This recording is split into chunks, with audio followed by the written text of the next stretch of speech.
yang dinamis itu pengeluarannya lebih daripada yang bagian safety. Yang di bawah ada bagian delay. Delay itu apabila nanti Sekretariat Rescue Bela Negara Malang Raya menggelar pelatihan pertolongan pertama gawat darurat PPGD inklusif bagi difabel pecinta alam Difpala Minggu, tanggal 28 Agustus tahun 2022.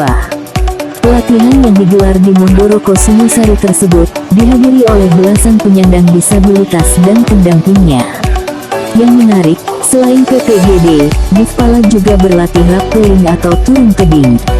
Materi disampaikan oleh Ketua Rescue Bela Negara Malang Raya, Dr. Ganif Buwahi dan tim. Pembina Difpala Lingkar Sosial Indonesia, Linsos, Ken Kerta berharap kegiatan ini akan berkelanjutan. Menurutnya, Difpala penting untuk menguasai materi PPGD dan rescue secara umum sehingga bisa berkontribusi aktif dalam penanggulangan bencana. Pada hari ini kita memberikan edukasi kepada teman-teman difabel. Teman-teman difabel ini juga perlu kenal tentang pertolongan kegawat daruratan. Nah, kenapa kok dia harus kenal? Supaya dia paling tidak tahu bahwa kalau misalkan ada kegawat daruratan, misalkan dia henti nafas, henti jantung, dia bisa minta pertolongan. Walaupun dia tidak bisa memberikan pertolongan, paling tidak bisa tahu mendeteksi bahwa ini adalah emergency.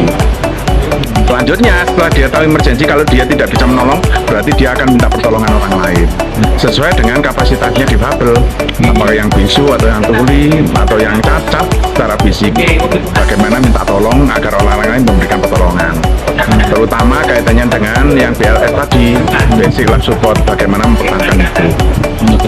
Ya, kita akan kenalkan yang sifatnya rekreasi, bahwa rekreasi itu kan di samping kita juga bisa menjadi penolong, kita bisa menjadi kegiatan rekreasi. Contoh misalkan kita punya lahan yang bisa digunakan untuk rafting. Nah, bagaimana apa yang harus dipersiapkan untuk rafting, karena di rafting itu juga punya risiko kaitannya dengan kecelakaan di air, sehingga teman-teman juga harus tahu bagaimana mencegah terjadinya kecelakaan di air. Berarti ada alat-alat keselamatan yang harus digunakan. Dia harus menggunakan helm, dia harus menggunakan life jacket, harus tahu bagaimana cara menolong diri sendiri, bagaimana menolong orang lain. Tadi sudah disampaikan oleh tim. Yang pertama adalah bagaimana menolong berkaitan dengan kegawat daruratan mungkin nafas dan jantung. Kemudian berkaitan dengan tersedak.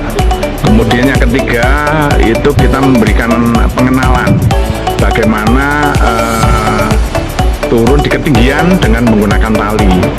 Ini masih yang pertama, karena sebetulnya di ketinggian ini juga bisa dipakai untuk bekal menjadi rescuer. Bagaimana nanti kalau misalkan menolong korban di ketinggian atau menolong korban yang ada di bawah, atau harus transfer korban melalui ketinggian, ya, yang disebut dengan vertikal dan horizontal rescue. Dari pelatihan ini saya senang sekali, saya bisa melatih kesabaran saya untuk berjalan pelan-pelan, akhirnya bisa mencapai di bawah.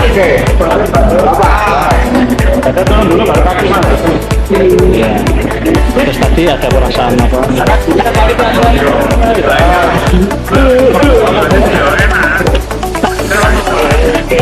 Alhamdulillah tadi saya kuat, hebat, saya tidak merasa takut sama sekali. Ya, mau lagi nggak? Mau lagi nggak?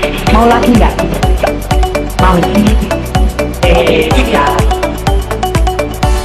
Kalau pelajaran di dalam jadi tentang orang pingsan, orang ngasih komunikasi itu bisa nggak memahami dia? Kalau tadi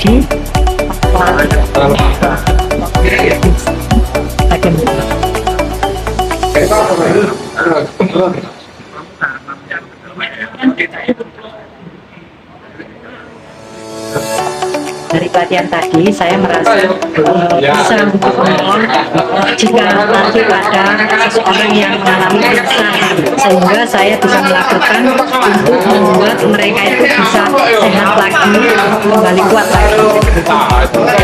Oke.